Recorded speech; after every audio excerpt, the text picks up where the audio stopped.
think every time we choose the hard thing, when we choose to suffer consciously rather than go into our disease or go into whatever behavior is not serving us, when even though there can be value in it, whenever we choose that hard thing, there's so much value in bearing suffering consciously.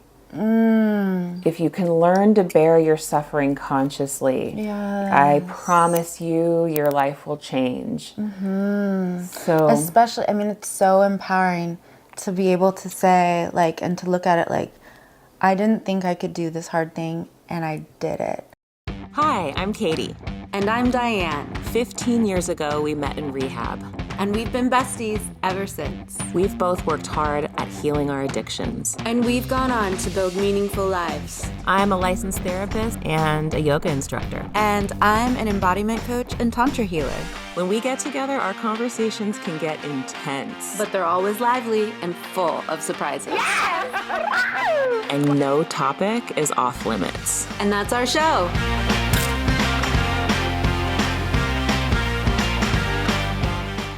Hi everyone, welcome to today's episode. Thank you for tuning in. Today's topic is legitimate versus illegitimate suffering. And what do we mean by that? And before we get to that, I just want to share a quote by Carl Jung, and he says, "Neuroses is always a substitute for legitimate suffering." Okay. Neuroses is always a substitute for legitimate suffering. Okay, and so let's clarify and break that down a little further. Can you speak into what is neuroses? What I hear neurotic. What does that exactly mean? Can we define it? So we're going to define it with the actual dictionary because it's more clear than I can be sometimes.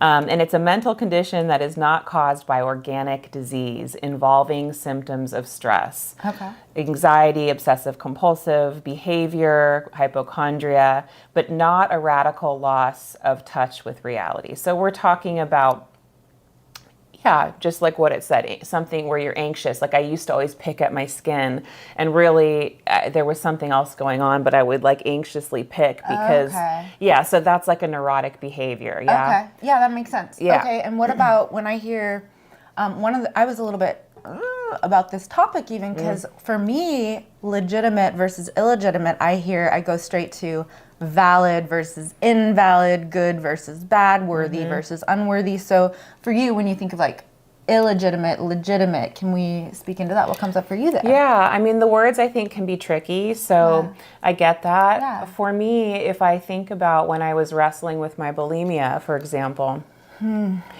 if I chose the food and I went into the food and binged and purged, I was suffering, right? That was suffering. I was hurting myself. I was hurting my body. I was spending money I didn't have. I was perpetuating my eating disorder or my disease.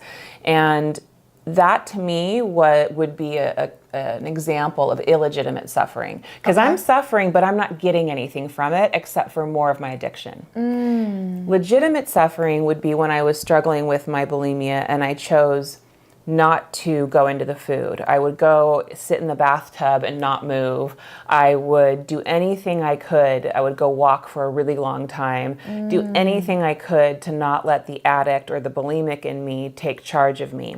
Whatever it took. Whatever it took. And I was suffering because the urge in me was so strong to go into the food and I wanted to, but I thought I cannot keep doing this. I'm going to die. And so I was fighting and that is legitimate because it was building this internal, this positive ego strength, this ability to get through the hard feelings. I love that. That makes sense? Yeah, and also can I just acknowledge how brave it is to speak into the bulimia and the eating disorder. I know that's really vulnerable and tender. And thank you. We both have our stories with that, and so I appreciate that. Yeah, I actually feel pretty open about talking about it, and I appreciate you recognizing that. So thank you. Yeah, and as we share more about our stories with it, I just think it could maybe really help a lot of people. So thanks for the courage. Oh, you're welcome. Yeah. For me, what comes up in this is I'm thinking about, I have a history with my anxious attachment stuff we'll get into another time, but getting into relationships and recognizing they weren't healthy, they were rather toxic, weren't serving me or supporting my highest self. I was shrinking, but feeling really stuck and toiling in this relationship, recognizing it wasn't the relationship, it's been relationships, that recognizing they weren't long-term viable and staying anyway, and the frustration of that cyclical, staying and being like, ugh, why am I not strong enough to get beyond this? And so feeling like that would maybe be an example of the illegitimate, of perpetuated. And so, but what's coming up for me is some observations around that I'll speak into a little later, but this is juicy stuff. Love it. So just starting to integrate and think about, observe, where could this be showing up in our lives? Yeah, and with your example, I would ask, like, what do you think you were avoiding by staying in it? Oh, yeah. I mean, definitely for me in these relationships where I was like, oh my gosh, like, at what point am I going to leave? What's going to be the breaking point? Or even more demoralizing at the time was leaving, breaking it off, and then coming back, and the bounce back. Maybe some of you can relate to this, and what was I avoiding?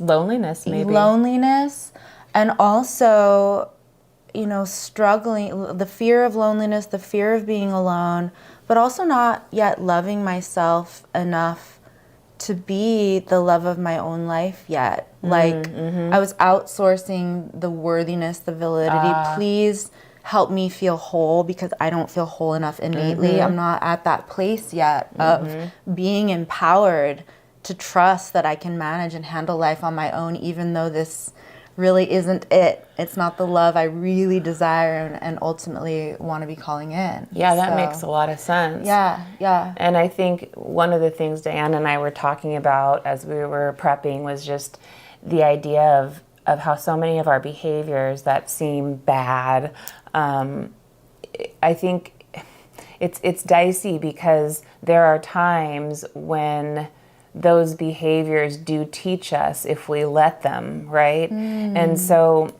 even if you have an issue with food or whatever it is you're struggling with, if you can begin to look at, what am I avoiding suffering? And what is this thing trying to tell me? Like, one of the things with my bulimia was realizing that, as a kid, it served me. I didn't have a voice in my family, and I might have gone crazy without it. And so looking at these things as our dark teachers, like when I picked my skin. I love that dark teacher. Ooh, yeah.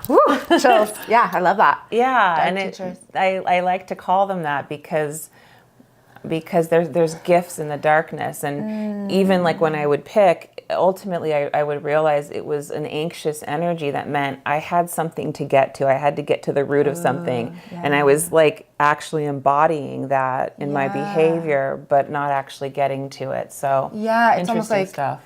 Well, and it's interesting that I brought up cyclical suffering.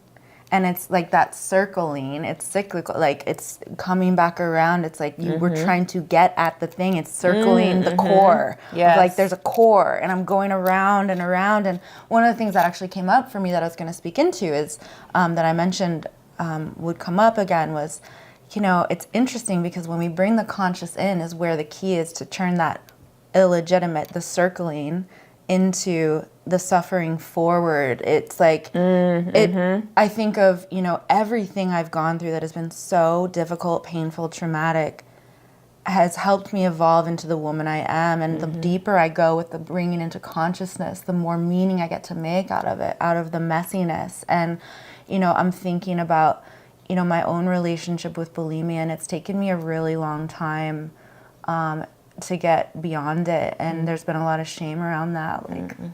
Like, it's, we met in rehab, which in our intro video, we met in rehab 16 years ago now, and Katie's had A different journey and had more of a deeper, more recovery, and it's taken me longer, and there's been a lot of comparison, guilt, shame in that.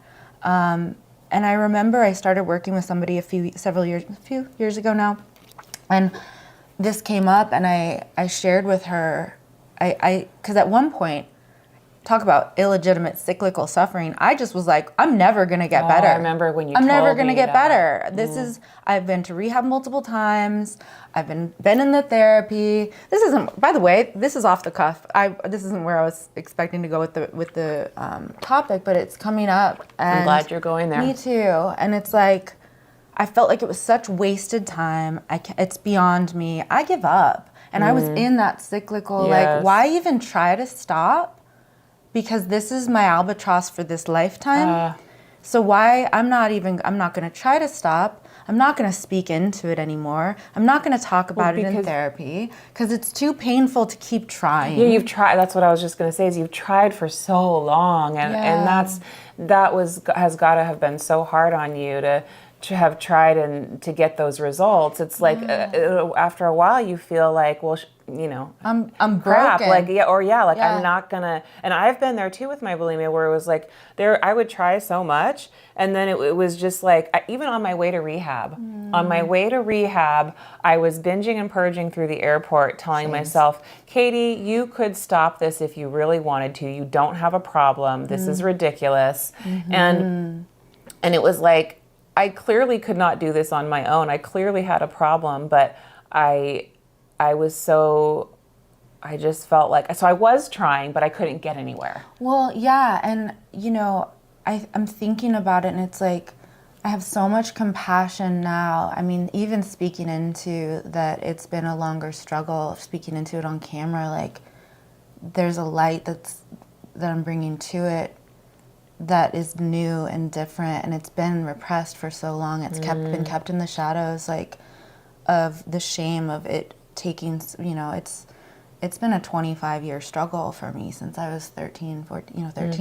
And it's like, God, 26-year struggle. And I've come so far with it, and it's really hard. And, I'm thinking about, I remember something that was really nurturing. I have so much compassion for it because I'm thinking, gosh, then I did not have the capacity. I still felt like it was my survival tool. I didn't know how to manage my dysregulated emotions. I feel things so deeply, so powerfully. I did not know how to channel them in constructive ways other than, and it was not constructive, but the illegitimate suffering. I'd given up hope. This is how I know how to manage and get by, and it's the best I can do for now.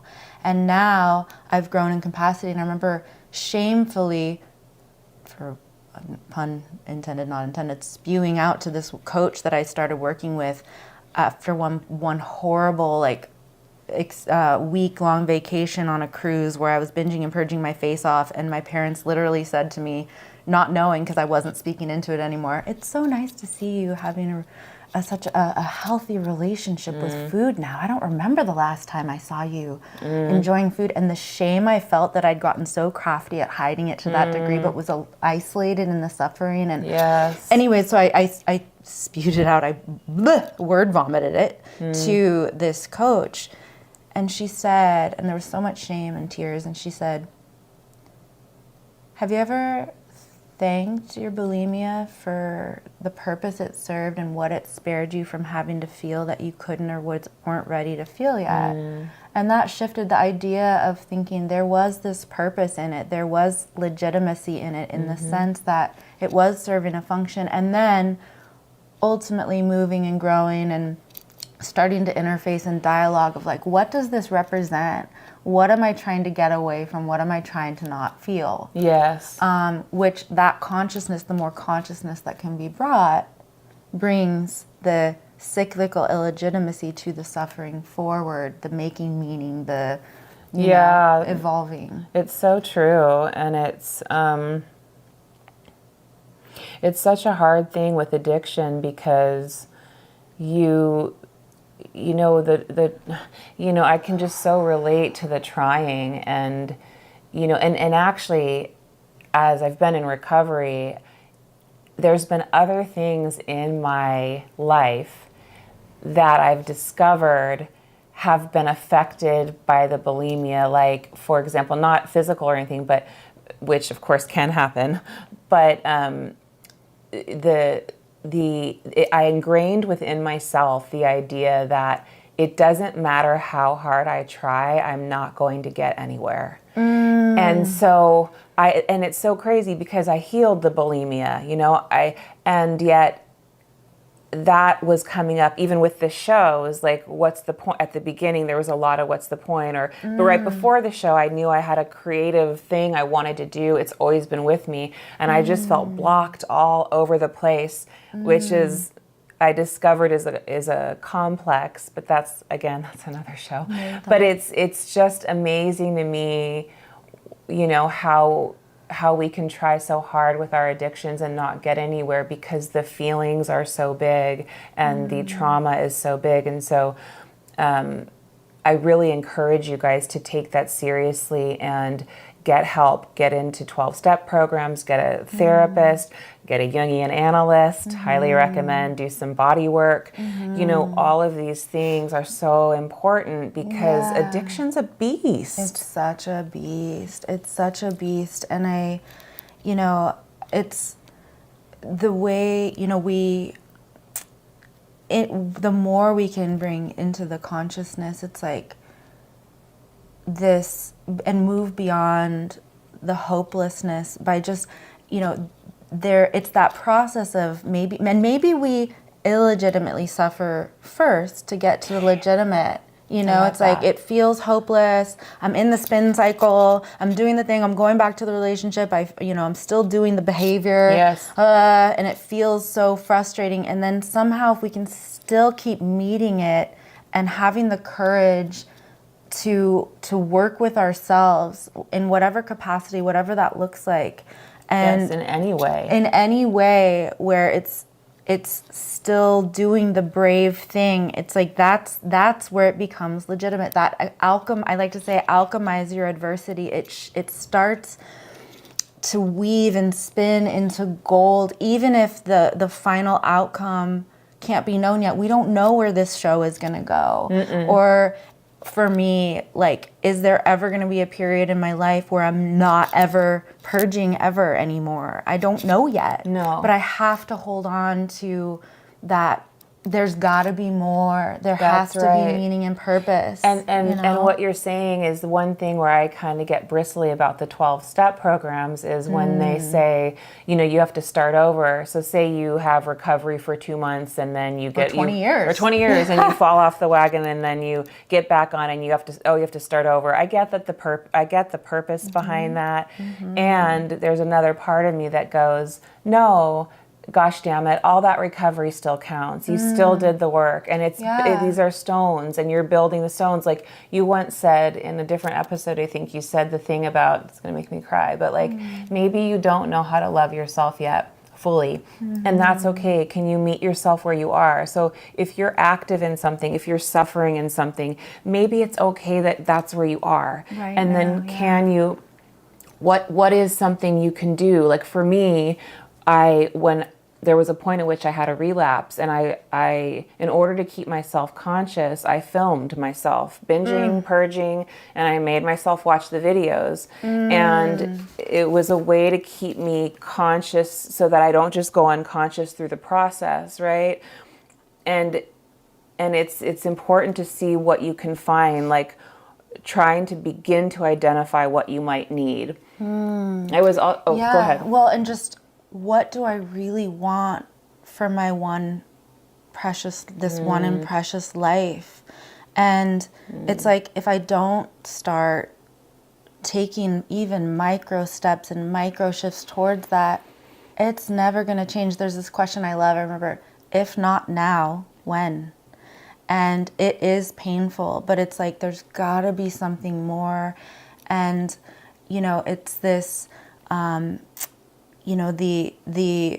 it's the risk taking of, a lot of people stay, or I've certainly stayed in the known hell and been afraid of the unfamiliar potential of heaven. Because what if it's not even there? What if it's not a thing? And so for those of you that are feeling stuck, or, in the job that you want to leave but can't, or want a career change, or the relationship that you gotta leave at some point, or the addiction that feels forever, like this lifelong albatross, it's like, okay, well, what could I maybe do to start building a framework or weaving a net for when I am ready to make the leap, or when I am ready to start taking these risks? Like, what might that look like? Yeah, I love that. And start to begin to ask yourself, what do I need to get better? Or what do I need to be able to get to myself to do this? Yeah.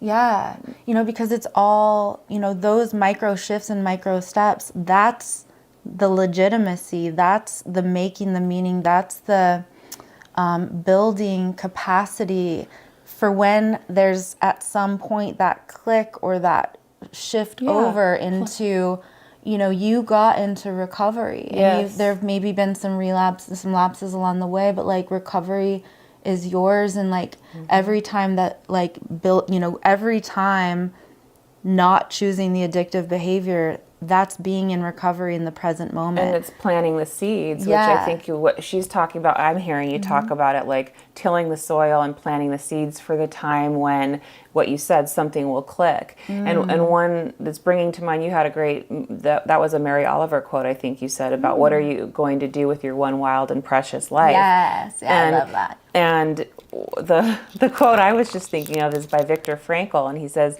between stimulus and response, there is a space. And in that space is our power to choose. And sometimes the space is like this. Sometimes it's like there's almost no space. So when you're there, the best thing you can do is just begin to notice. It's so powerful. Yeah. And believing, holding faith, even if it's just for the possibility that at some point it'll all come together and it'll create a greater picture. I remember asking my mom once, just so much shame, one of the many times I was back in rehab for the eating disorder, and what a privilege and gift that my family found a way to make that happen for me. Thank you, Mom and Dad. That wasn't easy for our family. And I, with this love, even more guilt for the ways I had cost my family. And I said to my mom with tears and a shaky voice, I said, how can you still support me in this way and find a way to get me help, to find a way to pay for it as a family? This isn't easy for us. How can you not hate me for what I've done to this family, to the retirement savings, to all these things? How can you do that? And she said, she goes, some people invest or they value fancy cars or fancy homes or fancy trips. She's like, we value our kids. And she's like, and I have to believe, I choose to believe that in making the choice to continue to invest in your wellness, that eventually the skills you've learned in these different programs and therapy and the way, that eventually you learn this here and you learn that there, and these tools go in your knapsack for your journey, and that eventually you'll pull these tools out and somehow together they'll make sense and you'll get there. You'll get into recovery. And she's right in the sense that I'm ever growing stronger. The woman I've become is one I'm really proud of. I'm continuing to do this work, and it's like it's not necessarily just through rehab. It's like all these various tools and life experiences go along in the journey to create something bigger and more meaningful, and that makes it all worthwhile and legitimate. And it was just such a beautiful gift to receive that back. Oh my gosh, it's such a beautiful gift to be believed in. Yeah, and and I'm thinking about the relationships that I knew I needed weren't viable long term and that I needed to leave, and the frustration of like, why am I not strong enough and empowered enough to just leave and trust that I know that this time I mean it. And my analyst being like, well, because you're still tilling that soil to grow out of it and to be able to move beyond it. It's still serving a purpose. And to be able to, again, look at it and be like, okay, I'm not ready yet, but I'm doing the background work to get there, the footwork. That's right. And I think every time we choose the hard thing, when we choose to suffer consciously rather than go into our disease or go into whatever behavior is not serving us, when even though there can be value in it, whenever we choose that hard thing, there's so much value in bearing suffering consciously. If you can learn to bear your suffering consciously, I promise you, your life will change. So, especially, I mean, it's so empowering to be able to say, like, and to look at it like, I didn't think I could do this hard thing, and I did it. That's I right. did it. And even if it's, I'm called to do the addictive behavior, or and I did, or I'm, you know, or I do, but first, even just buying 5 minutes, or I know I need to leave the relationship ultimately, but I'm gonna set this boundary today. And it's these small building, these little stepping wins, stones. these little wins that build up to Yes. to increase the capacity to be able to get there and build that meaningful life. So we believe in you. We validate your suffering, your process. We'd love to hear about it if you're feeling brave enough to share. You can do brave things. We support you. I mean, what she said. Thank you for tuning Thank you in. so Until much. next time.